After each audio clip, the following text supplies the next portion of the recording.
బులెటిన్లో breaking news చూస్తున్నాం. తీవ్ర ఉత్కంఠ రేపుతోన్న మహారాష్ట్ర అసెంబ్లీ ఎన్నికల సంగ్రామం తుది అంకానికి చేరుకుంది. మొత్తం 288 స్థానాలున్న మహారాష్ట్రలో ఒకే దశలో ఎన్నికలు జరుగుతుండగా బుధవారం ఉదయం 7 గంటలకే పోలింగ్ మొదలైంది. అలాగే జార్ఖండ్లోనూ రెండో విడతలో 38 నియోజకవర్గాలకు ఈరోజే పోలింగ్ నిర్వహిస్తున్నారు. అటు యూపీలోని 9, పంజాబ్లోని 4, కేరళలోని ఒక్క అసెంబ్లీ స్థానానికి నేడు ఉప ఎన్నిక జరుగుతోంది. మహారాష్ట్ర, జార్ఖండ్తో పాటు ఈ ఉప ఎన్నికల ఓట్లను ఈ నెల 23న లెక్కింపు చేపట్టి ఫలితాలను వెల్లడిస్తారు.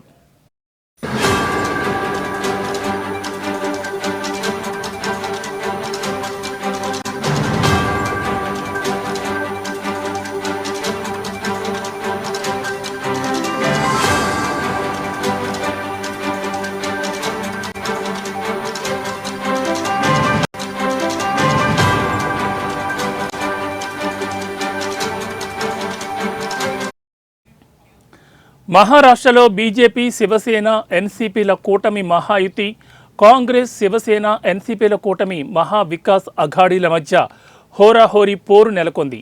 మహాయుతిలోని బీజేపీ 149, శివసేన 81, ఎన్సీపీ 59 స్థానాల్లో పోటీ చేస్తుండగా ఎంవీఏలోని కాంగ్రెస్ 101, శివసేన 95, ఎన్సీపీ 86 చోట్ల బరిలో ఉన్నాయి. లోక్సభ ఎన్నికల్లో అక్కడ మహాయుతి దారుణంగా దెబ్బతింది.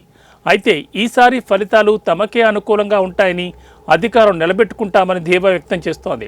కానీ శివసేన, ఎన్సీపీలను చేల్చడం వారికి ప్రతికూలంగా మారింది. ఇది సానుభూతిగా మారి మహావికాస్ అఘాడీకి లబ్ధి చేకూరుతుందని భావిస్తున్నారు. దీంతో మహాయుతి లాడ్లీ బెహన్ వంటి సంక్షేమ పథకాలపై ఆశలు పెట్టుకుంది.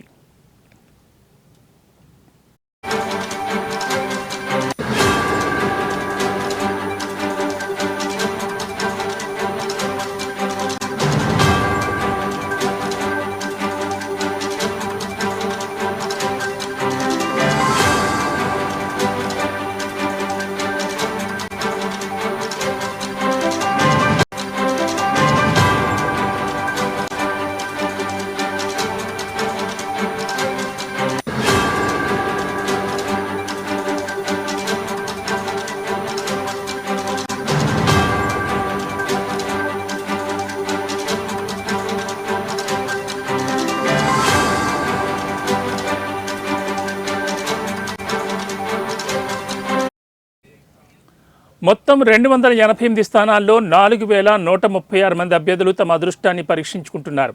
పోలింగ్ కోసం ఎన్నికల సంఘం భారీ భద్రత కల్పించింది. ఒక్క ముంబై నగరంలోనే 30,000 మందికి పైగా పోలీసులు, భద్రతా సిబ్బందిని మోహరించింది. రాష్ట్ర వ్యాప్తంగా 9,70,25,119 మంది ఓటర్లు తమ ఓటు హక్కును వినియోగించుకోబోతున్నారు. వీరి కోసం 1,186 పోలింగ్ కేంద్రాలను ఏర్పాటు చేసింది. ఈ పోలింగ్ స్టేషన్లలో 388 పింక్ బూతులు ప్రత్యేకంగా మహిళా సిబ్బందితో నిర్వహిస్తున్నారు. ఇక జార్ఖండ్లో ఎన్డీఏ, ఇండియా కూటమి మధ్య ప్రధాన పోరు జరుగుతోంది.